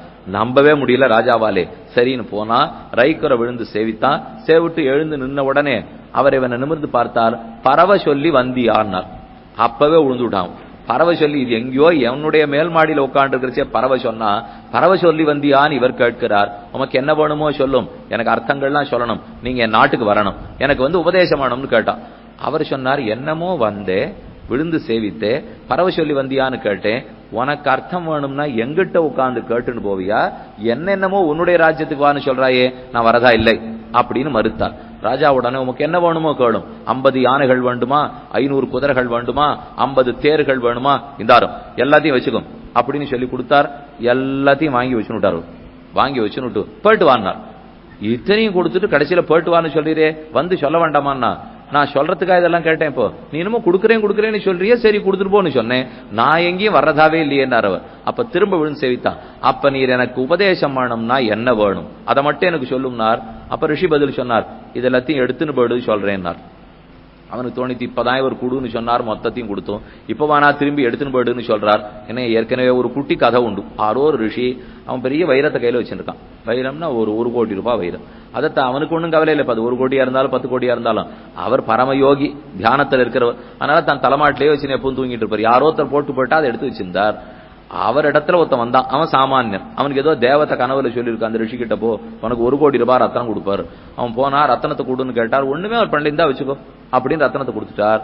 வந்த நாள்ல இருந்து இவனுக்கு ஆபத்து பிடிச்சிருந்தது. ஏன்னா அது 1 கோடி ரத்தனம் இல்லையோ, இதை ஜாகிரதையா பாத்துக்கணுமே, யாரானு கொள்ளையடிக்காத இருந்திருக்கணுமே, இதுக்காக நம்மளை யாரானு கொண்டுடாத இருக்கணுமே, நம்ம பிள்ளைய தூக்கின் போடாத இருந்துடணுமே, எப்படி எல்லாம் அவ்வளவுதான் தூக்கமே படுத்து. ஒரு நிமிஷம் இவனால தூங்க முடியல. நேர ரிஷியின் இடத்துல போனா, உடனே இதை தூக்கி கொடுத்துட்டீரே, நானானா இதை வச்சு இவ்வளவு கட்டப்படுறேன், நீரானா நிம்மதியா இருந்தீர். அப்ப எனக்கு ஒரு சந்தேகமா இருக்கு, இந்த 1 கோடி வைரத்தை விட உங்ககிட்ட இன்னும் ஏதோ வசத்தியா கையில இருக்குன்னு நினைக்கிறேன். அதனாலதான் இதை பத்தி கவலைப்படாத நீர் இருந்திருக்கீர், அது என்னன்னு எனக்கு இப்ப சொல்லணும் அப்படின்னு இவன் கேட்டான். அந்த யோகி உடனே பதில் சொன்னார், கண்டிப்பா சொல்றேன். இந்த கையில நீ ஒரு வைரம் வாங்கிட்டு போனியே, அதை தூக்கி போட்டுட்டு வா, அப்ப அந்த வஸ்து எதுன்னு சொல்றேன்னு அவர். அத கையில இருக்கிற வரைக்கும் நான் சொல்றது உனக்கு புரிய போறது இல்ல. அந்த வஸ்துவை தூக்கி போடு, அப்பதான் நான் பேச போற பிரம்மம் ஆறுன்னே உனக்கு புரியும். அதனால எங்கேயோ ரைக்கோர் உட்காந்து இருக்காருன்னா அவர் உடம்பு நன்னாலேயே, அவர் போட்டு இருக்கிற வேட்டி நன்னாலேயேனா ஞானம் நன்னா இருக்கே. நாம எல்லாம் பளபளான்னு போட்டு இருக்கோம், ஆனா அது மட்டும் மோசமா இருக்கும் இல்லையோ. ஞானத்துல நாம தாழ்ந்து போட்டோமேன்னு கவலைப்படணும். ஒருத்தர் நம்மளோட கீழே இருக்காருன்னா பணத்தை பார்த்து நம்ம இவ்வளவு நம்மளை விட மேல இருக்கார், அங்க போகணும்னு பொறாமப்பட்டு பிரயோஜனமே இல்லை. குணத்தை பார்த்து அவருக்கு இருக்கிற குணம் நமக்கு இல்லையே என்று வருத்தப்படணும். அவருக்கு இருக்கிற அறிவை பார்த்து அது நமக்கு இல்லையேன்னு வருத்தப்படணும். எதுல வருத்தப்படக்கூடாது தெரியுமா? இன்னொருத்தரை விட பணம் கொஞ்சம் நமக்கு அதிகமா இருந்தா கூட போரும்னா அந்த ஏழைய பாக்குறச்சே நான் தேவலை அப்படின்னு திருப்தி பட்டுணும். வாழ்க்கை தரம் சாமி, நான் இன்னும் 450 சதுர அடி வீட்டுல தான் இருக்கேன், ஒரு 4500 சதுர அடி வீடா இருந்தா தேவலைன்னா 45 சதுர அடி வீட்டுல இருக்கானே அவனுக்கு நான் தேவலையோ இல்லையோ, அதை பார்க்க மாட்டான். அப்ப பணத்திலே ஆகட்டும், வாழ்க்கை திறத்திலே ஆகட்டும், கீழே இருக்கிறவாளை பார்த்து திருப்தி பட்டுக்கணும். அதே குணத்திலேயாக இருக்கட்டும், இல்லே நம்முடைய பண்புகள் ஞானத்திலேயா இருக்கட்டும், நம்ம விட மேல இருக்கிறவனை பார்த்து தான் நாம உயர்வதற்கு முற்பட வேண்டும். அப்ப ரைக்குவரிடத்துல போய்தான் ஜானஸ்ருதி அனைத்து அர்த்தங்களையும் கேட்டான். அப்ப ஜானஸ்ருதி சொன்னா, பறவை பண்ண ஒத்தாசை எவ்வளவு பத்திரா, அதுகள் மட்டும் மேல பறந்து எனக்கு இந்த உம்மை பத்தி சொல்லாது போயிருந்தது, நான் தெரிஞ்சுட்டு இருக்கவே மாட்டேன். அந்த ஜானஸ்ருதி உபாக்கியானத்தை போலதான் இப்ப இந்த பறவை கதை. கிமர்த்தம் பிரம்மதத்தஸ்ய பூஜனீயா சகுந்திகா அந்தஞ்சகார காங்கேய ஜேஷ்டம் புத்திரம் புரா விபோ. விபோ காங்கேய, கங்காபுத்திரனான பீஷ்மாச்சாரியரே, பிரம்மதத்தனுடைய பிள்ளை, அவனை எதற்காக சகுந்த பறவைகள் கண்ணிலே கொத்தின, இதை நீர் சொல்லணும்னு நான் கேட்டுக்கிறேன். அப்ப பீஷ்மர் சொல்றார், ஸ்ருணு சர்வம் மகாராஜ யதாவிருத்தம் அபூத்புரா பிரம்மதத்தஸ்ய பவனே தன் நிபோத யுதிஷ்டிர. யுதிஷ்டிர, உனக்கு விஷயத்தை சொல்றேன், பழைய கதை, பிரம்மதத்தனுடைய கதை. காச்சித் சகுந்திகா ராஜன் பிரம்மதஸ்ய வைசகி. பிரம்மதத்தனுடைய அரண்மனையிலே ஏதோ ஒரு நாள் ஒரு சகுந்த பறவை உள்ள வந்தது. அது பெண் பறவை, சகுந்த பறவை. சகுந்த பறவை வந்தது, சுத்தி சுத்தி வந்தது, பார்க்கறதுக்கு வெள்ளை வெள்ளையன்னு அழகா இருந்தது. அதனுடைய ரெக்கை, அதனுடைய பின்பகுதி, அதனுடைய காலு இதெல்லாம் வெளுப்பா இருந்தது. ஆனா அதனுடைய முகம் மட்டும் சகப்பா இருக்கும். இந்த சகப்பு கருப்பு இதெல்லாம் கருப்பா இருந்தது, முகம் மட்டும் சிவப்பா இருந்தது.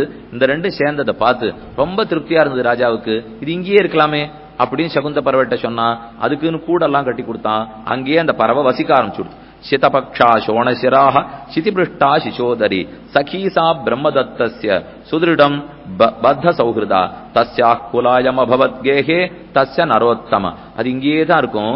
அப்பப்ப தினப்படி பறந்து போகும், போயிட்டு நதி தீரத்துக்கு போகும், ஆத்தங்கரைக்கு போகும், குளத்தங்கரைக்கு போகும், நல்ல உயர்ந்த சோலைகளுக்கெல்லாம் போகும், காட்டுக்கு போகும், அங்கங்க இருக்கிறதெல்லாம் நன்னா பார்த்துக்கும், தினப்படி புதுசு புதுசா நிறைய அர்த்தங்களை தெரிஞ்சுக்கும். திரும்ப வந்து சாயங்காலமானா ராஜாட்ட உட்காந்து இன்னைக்கு முழுக்க நான் என்ன பார்த்துட்டு வந்தேன்னு பிரம்மதத்தனுக்கு கதை சொல்லும். இதை போல ஒரு பறவை நம்ம கிட்ட இருந்தா நல்லா இருக்கும். ஏன்னா அது தினப்படி வெளியில போகும், எல்லாரையும் பார்த்துக்கும், ஆங்காங்க நடக்கிற ஆச்சரியத்தெல்லாம் தெரிஞ்சுக்கும், திரும்ப வந்து பேசும். சா சதாஹனி நிர்கத்திய தஸ்ய ராஜ்ஞோ கிரகோத்தமாத் சச்சார அம்போதி தீரேஷு பல்லவேஷு சரஸ்சுச்ச. நல்ல தாமரை குளங்கள், பக்கத்துல இருக்கிற நதிகள், தாமிரபரணியோ காவேரியோ கங்கையோ யமுனையோ எங்கெங்க இருக்குமோ எல்லா இடத்துக்கும் போகும். நதி பர்வத குஞ்சேஷு வனே வனேஷு உபவனேஷு ச பிரபுல்லேஷு தடாகேஷு கன்ஹாரேஷு சுகந்திஷு சரித்வா தேஷு தாராஜன் நிஷி காம்பில்யமாகதாத். சுத்தி சுட்டுட்டு சாயங்காலமானா காம்பில்யத்துக்கு வந்துடும். இந்த காம்பில்யத்தை நீங்க மறந்துடவே கூடாது. ஏன்னா மொத்த ஆதாரமே இப்ப அந்த காம்பில்ய நகரம் தான். அந்த கதையத்தான் இன்னைக்கு முதல்ல இருந்தே பார்த்துட்டு இருக்கோம். அது துரோணர் ஜெயிச்சதா இருக்கட்டும், துருபதனதா இருக்கட்டும், அதுக்கு முன்னாடி பீஷ்மர் ஜெயிச்சதா இருக்கட்டும், எல்லாம் காம்பில்ய நகரம். திரும்ப திரும்ப இந்த பறவை சாயங்காலமானா காம்பில்ய நகரத்துக்கு வந்துடும். இவரிடத்துல உட்காந்து பேசிட்டு இருக்கோம். நிருபர்தேர் பவனம் பிராப்பிய, ஆழ்வார்கள் அவதாரத்தாலே பறவை கணங்களே உயிர் பெற்றனான்னு சொல்லுவார்கள். ஆழ்வார்கள்லாம் பறவைகளைத்தான் தூது விடுவார். தூது தூதுன்னு கேள்விப்பட்டிருப்பீள். கண்ணனே பாண்டவ தூதனா நடந்தான். ராமனே ஹனுமானை தூது அனுப்பினான். ஆஞ்சநேய சுவாமி சீதையனிடத்துல தூது சென்றார். சீதை திரும்ப ராமனிடத்திலே தூது அனுப்பினாள். சஞ்சயன் தூது போனான். பஞ்சபாண்டவர்களிடத்திலே திருத்தராஷ்டிரன் என்ன சொன்னாங்கிறத எடுத்துட்டு சஞ்சயனே தூது போனான். அக்ரூரன் தூது போனார். கம்சன் அக்ரூரன் அனுப்பி வச்சு கண்ணனை இந்த பக்கம் அழிச்சிருவான்னு சொல்லிவிட்டாரோ இல்லையோ, அதுவும் தூதுதான். ஆச்சாரியனே பகவான்டேன்னு நம்ம இடத்துல தூது வந்துட்டு இருக்கார். அப்ப இது எல்லாமே தூதுல சேர்ந்ததுதான். அப்ப ஆழ்வார்கள் பறவை கணங்களை தூது விடுகிறார்கள். அஞ்சரைய மடனாராய் அழியத்தாய் நீயும் நின் அஞ்சரைய சேவலுமாய் ஆவாவென் எனக்கருளி வெஞ்சரை புல் உயர்த்தார் கென்விடு தூதாய் சென்னக்கால் வஞ்சரை இலவன் வைக்கில் வைப்புண்டால் என் செய்யும். எனக்காக நீ தூது போயேன். நம்மாழ்வாருக்கு பராங்குஷ நாயகி பாவம். நன்னா கேட்டுங்கோ. பராங்குஷ நாயகின்னு ஆழ்வாரே தான். ஆனா ஆழ்வாருக்கே நாயிகா பாவம். அவர் ஆண் தான். ஆனா அவருக்கு பிரேம அதிகரிச்சுடுத்துன்னு வச்சுங்க, அதீத காதல் வசப்பட்டு போயிட்டா அவரே பெண் பாவனையில பாடுவர், அவரே மகளா பாடுவர், அவரே தாயா பாடுவர், அவரே தோழியா பாடுவர். அத போல இது மகள் பாவனையில் பெருமானை குறித்து தூது விடுகிறாள். அஞ்சரைய மடனாராய் அழியத்தாய், பறவையே நீ போய் பெருமானிடத்துல என்னை பத்தி பேசு. பறவை உடனே கேட்டுது, உன்னை பத்தி பேசுறேங்கிறதுக்கு நான் அங்க போய் அவரோ ரொம்ப பெரிய மனுஷர் வைகுண்டநாதன் பகவான், நீரோ எங்கேயோ ஆழ்வார்த்து நேரில் ஒரு மூலையில இருக்கீர், உம்ம விஷயத்தை நான் பெருமாள்கிட்ட சொல்ல போக அவர் என்னை பிடிச்சி சிறையில அடைச்சுட்டா நான் என்ன பண்ணுவேன் அப்படின்னு பறவை கேட்டது. அதுக்கு நம்மாழ்வார் பதில் சொன்னார், நான் தேவஸ்திரீகளை எல்லாம் விடுவிப்பதற்காக 10 மாசம் ராவண பவனத்துல நான் சிறை இருக்கலையா. நம்மாழ்வார் தன்னையே சீதையா நினைச்சுட்டா இருப்போம். சீதை 10 மாசம் ராவணனிடத்துல சிறை இருந்தாலும் இல்லையோ, நீ ஒரு 10 நாள் 10 நிமிஷம் எனக்காகத்தான் சிறை இருந்தா என்ன குறைஞ்சு பட போறே படுவா அப்படின்னு இந்த பறவைகள் அனுப்பிச்சார். மேலும் ஆழ்வாரதுக்கு சொன்னார், தூது போனவாளுக்கெல்லாம் சிறைதான் கிடைக்கும் அல்ல. ராமதூதனாக ஹனுமான் சீதையனிடத்தில் சென்றார். சீதாதூதனாக ஹனுமான் ராமனிடத்தில் திரும்ப வந்தார். 2 சமயம் ஹனுமானுக்கு பரிசு கிடைச்சது. என்ன பரிசு கிடைச்சது? ராமதூதனா சீதையனிடத்துல போறச்சே வால்ல நெருப்பு பரிசா கிடைச்சது. இதுதான் இங்கே அங்க போறச்சே கிடைச்சது. சீதாதூதனா ராமனிடத்துல வரச்சே உனக்கு என்ன கைமாறு செய்ய போகிறேனோன்னு ராமனுடைய அணைப்பே கிடைத்தது. அதனால சீத கட்சியில இருந்தா தப்பித்தோம், ராமனுடைய கட்சியில இருந்தா வால்ல நெருப்பு தான் கிடைக்கும். அதனால பகவானை விட மகாலட்சுமிக்குண்டான ஏற்றத்தை அந்த இடத்துல நாம தெரிஞ்சுக்கலாம். லக்ஷ்மியா சக ரிஷிகேஷா தேவ்யா காருண்ய ரூபயா ரக்ஷக சர்வ சித்தாந்தே வேதாந்தே பிச்ச கீயத்தே. அதனால பறவை கணங்கள் எல்லாம் ஆழ்வார்கள் காலத்தில் வீறு பெற்றன. குரங்கு கணங்கள் எல்லாம் ராமாவதாரத்தின் போதே பெருமை பெற்றது. அத போல ஒரு பறவை, சகுந்த பறவை எல்லா இடத்துக்கும் போறது, திரும்ப சாயங்காலமானா வந்துடுறது. ஆச்சரியானிச்ச திருஷ்டானி யானி விருத்தானி காணிச்சிது சரித்வா விவிதான் தேசான் கதையாமாச சானிசி. ராத்திரி ராத்திரி பார்த்த ஆச்சரியமான கதையெல்லாம் இவரிடத்துல சொல்லும். இப்படி காலம் ஒழிந்தது. ராஜாவுக்கும் ஒரு குழந்தை பிறந்தது. இந்த பறவையும் ஒரு முட்டை போட்டுது. ராஜாவுக்கும் ஒரு குழந்தை பிறந்திருக்கு, பறவைக்கும் ஒரு குழந்தை பிறக்க போறது. கதாச்சித் தஸ்ய நிருபதே பிரம்மதத்தஸ்ய கௌரவ புத்ரோபூத் ராஜசார்தூல சர்வசேனேதி விஸ்ருதா. அந்த பிள்ளைக்கு தான் சர்வசேனன்கிற பேர். இவருக்கும் பிள்ளை பிறந்தது, அதுவும் முட்டை போட்டுது. பூஜனீயாத சா தஸ்மின் பிராசூதாண்ட மதாபிஷ. பூஜனீயான அந்த பறவைக்கு பேர், அதுவும் ஒரு முட்டை இட்டது. அங்கே தஸ்மின் நீடே புராக்கியேகம் தத்கில பிராஸ்புட ததா. இந்த பிள்ளை வளர்றதுக்குள்ளே முட்டை வெடிச்சது, அதுல இருந்து ஒரு பறவை வந்தது. அதுக்கு கை கால் கொஞ்சமா வளர்ந்துருந்தது, ஆனா கண்ணு வளரவே இல்லை. அது பிறந்தப்ப சட்டுன்னு கண்ணு திறந்தது. அதுல இருந்து சின்ன சின்ன ரக்கையா பறந்து போச்சு. ஆனா அந்த குழந்தைக்கு பார்வை சுமாரா தான் தெரியும். ஒரு பக்கம் பார்வை சுமாரா இருக்கிற பறவை பூஜனியா பறவனுடைய குட்டி, இன்னொரு பக்கம் இந்த சர்வசேனங்கிற ராஜா பிரம்மதத்தனுடைய பிள்ளை, 2 பேரும் ஒன்னா வளர்ந்துன்னு வர ஆரம்பிச்சா.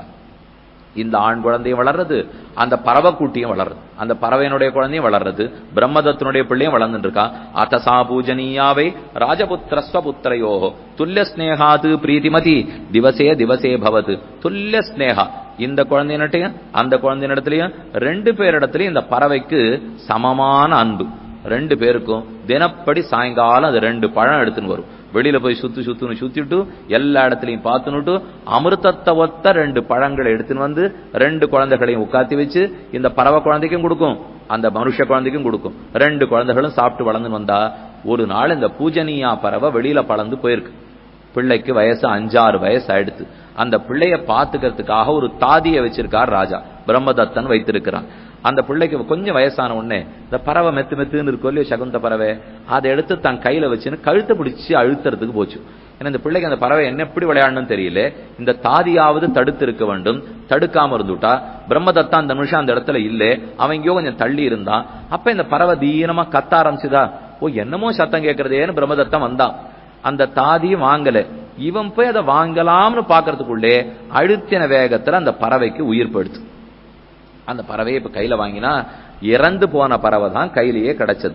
தாத்ரீம் தஸ்ய ஜகர்கேதாம் ததா ததா அஸ்ருபரமோன் நிருபஹ தஸ்தௌ சோகான்விதோ ராஜன் சோகஞ்சஸ்தம் சடகம் ததா. அப்ப அந்த ராஜாவுக்கு ரொம்ப சோகமா போச்சு. நம்மோட பார்த்து வளர்ந்த பூஜனியா பறவையினுடைய குட்டியாச்சே, அதை போய் இப்ப நம்ம பிள்ளை கொண்டுட்டானே, பக்கத்துல இருந்த தாதியை நன்னா பிடிச்சுன்னு வச்சான். ஆனா என்ன லாபம், உயிர் படுத்தோ இல்லையோ. பூஜனியாபி தற்காலே கிரகித்வாத்து பலத்வயம். அப்ப பார்த்து மாலை பொழுது வந்தது, பறவை 2 பழத்தை எடுத்துட்டு உள்ளுக்குள்ள வந்துடுத்து. அத அபஷத்தம் ஆகம்ய கிரகே தஸ்மின் நராதிப பஞ்சபூத பரித்யக்தம் சாவந்தம் சதனுத்பவம். அப்ப பாஞ்ச பௌதிகமான சரீரத்தை விட்டுட்டு ஒண்ணும் இல்லாம உயிரச்ச பணமா கிடக்கிறதே தன் குட்டி. அதை பார்த்தது ஒரு நிமிஷம் மயக்கமா கீழே சரைஞ்சுடுத்து. முமோக திருஷ்டுவாதம் புத்திரம் புனः சம்யாம் அதாலபத் லப்த சம்யாச்ச சாராஜன் விலலாப சபஸ்வினி. அப்புறம் கொஞ்ச நேரம் கழிச்சு மயக்கம் தெளிஞ்சது. ஓனது புலம்புறதுக்கு ஆரம்பிச்சு. நதுத்வம் ஆகதாம் புத்திர வாசந்தீம் பரிசர்பசி. பிள்ளாய், நான் வந்த உடனே பழம் எங்கேன்னு அழக நீட்டின்னு வருவியே, இன்னைக்கு ஏன் நீ வராமலே போயிட்டே? வந்த உடனே கூன்னு சத்தம் போடுவியே, இன்னைக்கு நீ வந்திருக்கேன்னு சத்தம் போடாமலே இருக்கே. ஏன்னா அதை தொட்டு தொட்டு பாக்குறது, அழகால தலை பாக்குறது, கண்ணீர் உகுத்து பாக்குறது, எதுக்கும் சலனமே இல்லை. படுத்து போல் இருக்கு அப்படின்னு தெரிஞ்சுட்டு பக்கத்துல இருக்கிற ராஜாவை பார்த்து நேர வெஷுடுத்து பறவை. நீ ராஜாவா? நீ தர்மம் தெரிந்தவனா? ஒரு சின்ன குழந்தைய உன் கையில விட்டுட்டு போயிருந்தா, உன் குழந்தைக்கு தான் ஒண்ணும் தெரியாதுன்னா நீனா பார்த்து பறித்திருக்க வேண்டும். ஒழுங்கா நடந்துக்காத தாதியை யார் வேலைக்கு வச்சானோ ராஜானா குற்றவாளி என்னன்னு அவனை பார்த்து சொல்றது. நனு மூர்த்தாபிஷிக்தஸ்துவம் தர்மம் வேத்சி சனாதனம் அத கஸ்மான் மமசுதம் தாத்ரியா காதிதவானசி தவ புத்திரேண சாகிருஷ்ய க்ஷத்ரியாதம சம்சமே. நீ க்ஷத்ரியர்களுக்குள்ள தாழ்ந்தவனா போயிட்டு அந்த தாதியை நிரோதித்து தடுத்து நிறுத்திருக்க வேண்டாமா? நீதான் அந்த குட்டியை ஜாகிரதப்படுத்தி எடுத்திருக்க வேண்டாமா? ஒன்னும் தெரியாத தப்பு பண்ணிட்டாய். நச்சனூனம் ஸ்ருதாதே பூத் எம் ஆங்கிரசி ஸ்ருதி. ஆங்கிரசு சாஸ்திரத்திலே ரிஷிகள் சொல்லியிருக்க தெரியாதா? சரணாகதா க்ஷுதார்த்தஸ்ய சத்ருபிஷ்ச அப்யுபத்ருதா சிரோஷிதஸ்ச ஸ்வகிருகே பாதவ்யா சர்வதா பவேத். இன்னென்னார நாம எதிர்பட்டால் அவர்களை எப்பாடுபட்டாவது காப்பாற்ற வேண்டும் என்று சாஸ்திரம் சொல்லதான். சரணாகதா, நம்ம காலில் ஒருத்தன் சரணம் வந்துட்டான்னா அவனை உயிரை கொடுத்தாவது மீட்க வேண்டும். பிராணான் பரித்யஜ்ய அரிஹி ரட்சிதவ்யான்னு சொல்லுவார்கள். பிராணன்களை விட்டாவது விரோதியை காப்பாற்ற வேண்டும். இதத்தான் ராமன் விபீஷண சரணாகதியின் போது சுக்ரீவனுக்கு எடுத்துரைக்கிறான். சுக்ரீவா, விபீஷண சரணம்னு வந்திருக்கான், அவனை கை கொள்ள கூடாதுன்னு சொல்லுகிறாய். இது தப்பில்லையா? காலில் விழுந்தவாளை ரட்சிக்கிறதுதான் இக்ஷ்வாகு குலத்துக்கே வழக்கம் என்று ராமன் எத்தனையோ கதைகள்லாம் எடுத்து சொல்றார். அங்கேயும் கபோதோபாக்கியானம்னு ஒரு புறா கதை அங்கேயும் வரும். ராமன் 2 புறா பத்தி சொல்றார். ஒரு ஆண் புறா, ஒரு பெண் புறா. 2 புறாவும் ரொம்ப அழகா ஒரு மரத்துல வாசம் பண்ணிட்டு இருந்தது. அப்போது ஒரு வேடன் குறுக்க வந்தவன் பெண் புறாவை அடித்தான், கீழே விழுந்துருத்து. பெண் புறாவுக்கு உயிரே படுத்து. ஆண் புறா மட்டும்தான் இப்ப தனித்து இருக்கு. காலம் மாறித்து, மழைக்காலம் வந்தது. மழைக்காலத்துல வேடனுக்கு சாப்பாட்டுக்கு ஒண்ணுமே கிடைக்கல. ஆண் புறா தனித்து ஒரு மரத்தின் கிளையில உட்காண்டிருக்கு. ஒரே வடவடான் நடுங்கிண்டு வேடன் அந்த மரத்தினுடைய நிழல்லையே வந்து உட்காண்டான். ராத்திரி குளிரு 4 சுள்ளிய பொறுக்கி போட்டு அதுல நெருப்பு மூட்டி குளிர் காய்ந்து கொண்டு வேடன் இருந்தான். அவன் வயத்துல பசின்னு ஆண்புறாவுக்கு தெரிஞ்சுடுத்து. அது யோசிக்கிறது, நம்ம வீட்டை தேடி வந்திருக்கான், நம்ம மரத்துக்கு கீழே நின்றுட்டு இருக்கான், கண்டிப்பா அவனை காப்பாற்ற வேண்டியது நம்ம பொறுப்பு அப்படின்னு அவன் தீ மூட்டு இருந்ததுல தானே போய் குதிச்சுட்டு விறகிட வெந்தி மூட்டி பாடுரு பசியை நீக்கி பேடையை பிரித்து தன்னை பிடிக்க வந்து அடைந்த பேதை. ஏற்கனவே தன்னுடைய பேடையை பிரிச்சுட்டான். அந்த காழ்ப்புணர்ச்சியே இல்லாமல் நம் வீடு தேடி வந்திருக்கான்னு தெரிந்து கொண்டு தானே விழுந்து தானே அவனுக்கு ஆகாரமா படுத்தான். இந்த கதையை ராமன் சுக்ரீவனிடத்துல சொல்லிட்டு, ஒரு புறா என்னமா பண்ணிருக்கு பத்தியா சுக்ரீவா? 2 புறா அதுல பெண் புறாவை கொன்னே போட்டுட்டான். யார் கொன்னானோ அந்த வேடனே திரும்பி வந்திருக்கான். வந்த வேடன் சரணம்னு ஒரு வார்த்தை கூட சொல்லலே. அந்த வேடனுக்கு ஆண் புறா தன் உயிரையே கொடுத்துடுத்து. இப்ப அதே கதையை என் விஷயத்துல பத்தி சொல்லட்டுமா? நானும் சீதையும் தான் ஆண் புறாவும் பெண் புறாவும். ராவணன் தான் வேடம். என்ன நடந்திருக்கணும் தெரியுமா? ராவணன் சீதையை கொன்னு இருக்கணும், இங்க கொல்லவே இல்லை. கொன்ன ராவணனே திரும்பி வந்திருக்கணும். இங்க ராவணன் வரல, தம்பி விபீஷணன் தான் வந்திருக்கான். வந்திருக்கிறவன் சரணம்னு ஒரு வார்த்தை கூட சொல்லியிருக்க கூடாது. ஆனா விபீஷணன் சரணம் சரணம்னு சொல்லிட்டே இருக்கான். அவனுக்கு நான் என் உயிரை கொடுக்கணும். இங்க நான் உயிரை கொடுக்க வேண்டாம், உன்னை ஏத்துண்டேன்னு ஒரு வார்த்தை சொன்னா போறோம். எத்தனை வேறுபாடு பத்தியா? உண்மையா என்ன நடந்திருக்கணும்? ராவணன் சீதையை கொன்னு ராவணனே வந்து சரணம்னு சொல்லாட்டாலும் நான் ராவணனுக்காக என் உயிரை கொடுத்துருக்கணும். கொடுத்தாலும் ஊர் நாளைக்கு என்ன தெரியுமா சொல்லும்? என்னன்னா ராமன் பெரிய காரியம் பண்ணிட்டான், இப்போ ஒரு புறா பண்ண காரியத்தை பண்ணார் அப்படின்னு சொல்லுமே தவிர எனக்கு ஒரு பெருமை இருக்காது. ஆகையால் எப்படியாவது விபீஷணனை அங்கீகாரம் பண்ணுவேன் என்று புறா கதையை பத்தி அங்கு சொல்லியிருக்கார். அத போலத்தான் இந்த பறவை. இப்போ சரணாகத க்ஷுதார்த்தஸ்ய, யார் ஒரு தன் காலில் வந்து விழுந்தவனோ, அல்லது பசி தாகத்தாலே பிடிக்கப்பட்டவனோ, அல்லது சத்ருக்கள் துரத்தின வரைச்சே ஓடி வந்து நம்ம காலில் விடறானோ அப்படிப்பட்டவனோ, சிரோஷிதஸ்ய, நம்மோட ரொம்ப காலம் வாழ்ந்து நல்லவன் பேரெடுத்தவனோ, இவர்களுக்கு எந்த ஆபத்து வந்தாலும் காக்க வேண்டியது நம் கடமை. அப்ப நான் உன்னோட எத்தனை நாளா வாழ்ந்துட்டு இருக்கேன், என் குட்டியை காப்பாற்ற வேண்டியது உன் கடமை இல்லையோ அப்படின்னு சொல்லிட்டே இருந்தது. கோபம் வந்துருது அதுக்கு. ஏவமுக்த்வா மகாராஜ தசதர்மகதா சதி சோகார்த்தா தஸ்ய பாலஸ்ய சக்ஷுஷி நிர்பிபேத ச. அதுக்கு ஒரே சோகம், சோகமே ஒரே சோகமா இருந்தது, கோபமா மாறி போச்சு. கோபம் வந்தா பசி வந்தா 10 பறந்து போம். கோபம் வந்தா குருவியே கொண்டுடுவான். குருத்தோ ஹன்யாது குரு நபி, குருவியே கொண்டுடுவான்னு சொல்லி சட்டுன்னு தன்னுடைய அழகாலே அந்த சின்ன குழந்தையினுடைய 2 கண்களையும் கொத்திடுத்து குழந்தைக்கு கண்ணு படுத்து.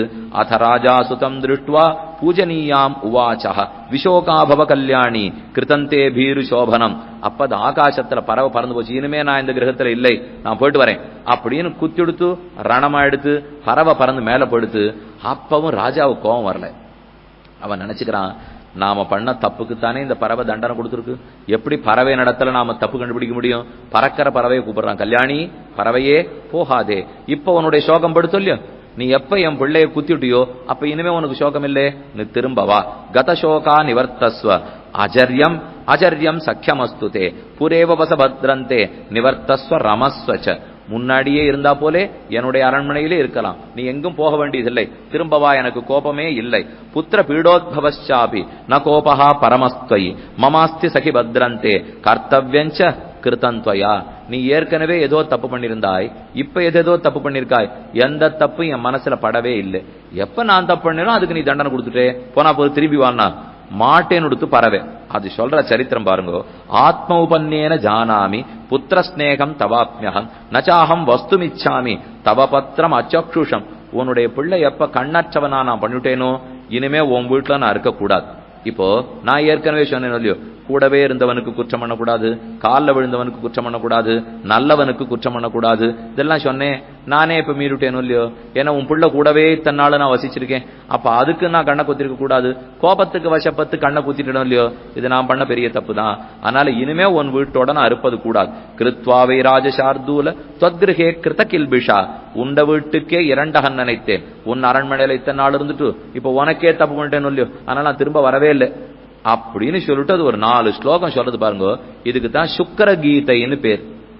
சுக்கராச்சாரியர் சொல்லி வச்சதான் அதை இந்த பரவ ராஜாவுக்கு சொல்றது. இப்போ காதாச்ச காதாச்ச அப்யுஷனோ கீதா இமாஸ்ருணு மயேரிதாக. உஷனா கவி, அவர் தான் சுக்கராச்சாரியர்.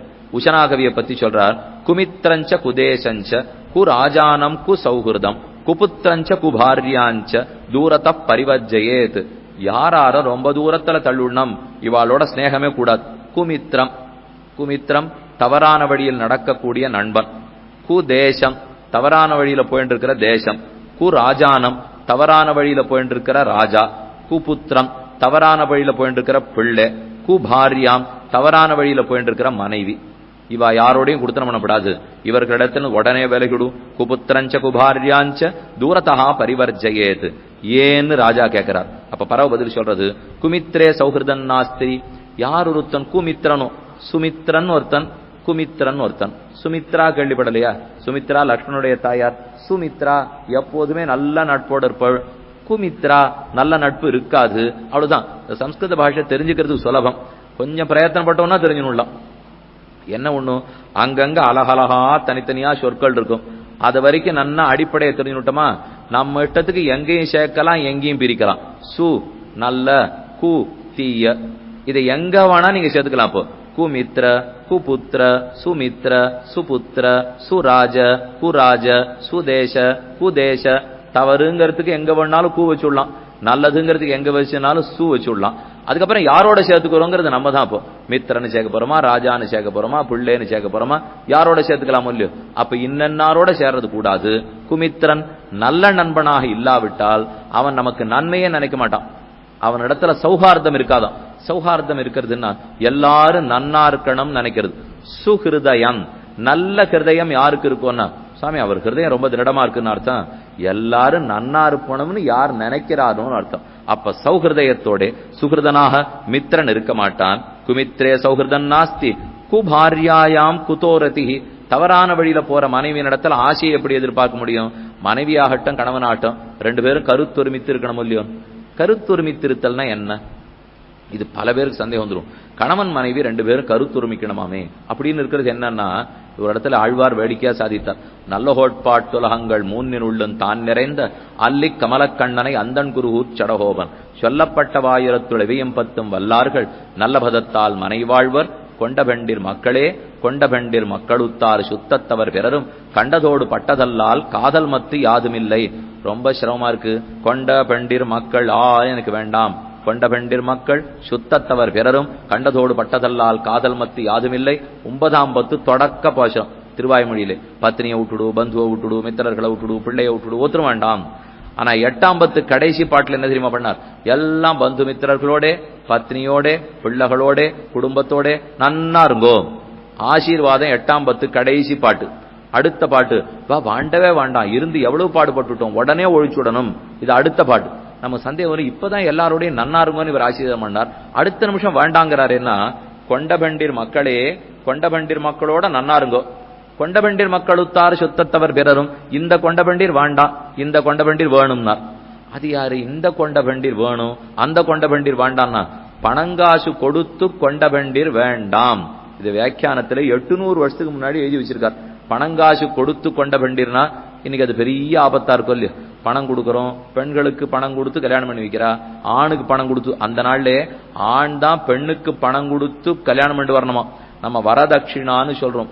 வரதட்சிணா வரனுக்கு கொடுக்கப்பட்ட தட்சிணை அல்ல, வரன் கொடுக்கும் தட்சிணை. அந்த நாள்ல அப்படித்தான் இருந்திருக்கு. அதை நம்ம ஆசைக்காக திருப்பினுட்டோம். இப்ப வரனுக்காக கொடுக்கப்படும் தட்சணையா இருக்கு. அப்போ பெண்ணை பெத்து வளர்த்துட்டு தமக்கு கன்னியாதானம் பண்ணி கொடுக்கறாரோ இல்லையோ, அந்த தகப்பனாருக்கு வர மாப்பிள்ளை கொண்டு போய் தட்சிணை கொடுக்கணும், கொடுத்துத்தான் பெண்ணை வாழ்ந்தாகணும். இப்ப அதைத்தான் ஆழ்வார் கூடாதுங்கிறார். பணம் கொடுத்து பெண்ணை வாழ்ந்து வந்திருக்க கூடாது. அப்ப கொண்ட பெண்டிர்னா பணம் கொடுத்து கொண்ட பெண்டிர் அவர்கள் வேண்டாம். பின்ன யார் வேணும்? அனுகூலமாக கொண்ட பெண்டிர். கணவன் நினைச்சாப்புல மனைவி நினைக்கணுமா, மனைவி நினைச்சாப்புல பிள்ளை நினைக்கணுமா. அபிமத தாம்பத்தியம் அபிரூப தாம்பத்தியம் இருக்கணும். ராமானுஜர் கத்தியத்திரயத்தை அனுசந்தானம் பண்ணி பெருமானிடத்தில் பங்குனி உத்தரத்தன்னைக்கு சரணாகத்தை அனுஷ்டித்தார். ஸ்ரீரங்கத்துக்கு போனா பங்குனி மாசம் உத்தரப்பதான் முடிஞ்சது. இந்த போன மாசத்தினுடைய கடைசியில தான் முடிஞ்சது. ஒரே சிம்மாசனத்தில் பெருமானுக்கும் பிராட்டிக்கும் சேர்த்தி வருஷம் முழுக்க ஸ்ரீரங்கநாதன் நம்பெருமாள் வேற இடத்துல இருக்கார், ஸ்ரீ ரங்கநாயகி தாயார் வேறு இடத்தில் இருக்கிறாள். அவர் தெற்கு வாசல் அவர் இருக்கார், வடக்கு வாசலில் எழுந்துள்ள இருக்கார். ரெண்டு பேரும் ஒரே இடத்திலே ராத்திரி முழுக்க இருப்பா. பகல் ஒரு 1:30 மணிக்கு சேர்த்தி ஆயிடும். சாயங்காலம்லாம் சேவிக்கலாம், ராத்திரி 12 மணி வரைக்கும் சேவிக்கலாம். அப்புறம் 18 சலவ திருமஞ்சனம் நடக்கும். மறுநாள் கார்த்தால தான் பங்குனி ரதம், கோரதம். கோரதம் ரொம்ப பிரசித்தமான ரதம். அன்னைக்கு தான் ராமானுஜர் போய் சரணாகதி நொட்டிக்கிறார். பகவன் நாராயண அபிமதானுரூப ஸ்வரூப ரூப குண விபவைஷீலா ஜனவதிகாதசய அசங்கேய கல்யாண குணகணாம் பத்மவனாலயாம் பகவதீம் ஸ்ரீயன் தேவீம் நித்யானபாயினீம் நிரவத்யாம் தேவதேவ திவ்யமுஷீம் அகில ஜெகன்மாதரம் அஸ்மன்மாதரம் அசரண்ய சரண்யாம் அனன்ய சரணமகம் பிரபத்யே. தேவி தேவரீர் திருவடிகளை பற்றுகிறேன். தேவரீர் எப்படி இருக்கீர்? அபிமத தாம்பத்தியம் அனுரூப தாம்பத்தியம்னார் அவர். அபிமத தாம்பத்தியம்னா கருத்தொருமித்திருத்தல், அபிரூப தாம்பத்தியம்னா அழகு ஒருமித்திருத்தல்.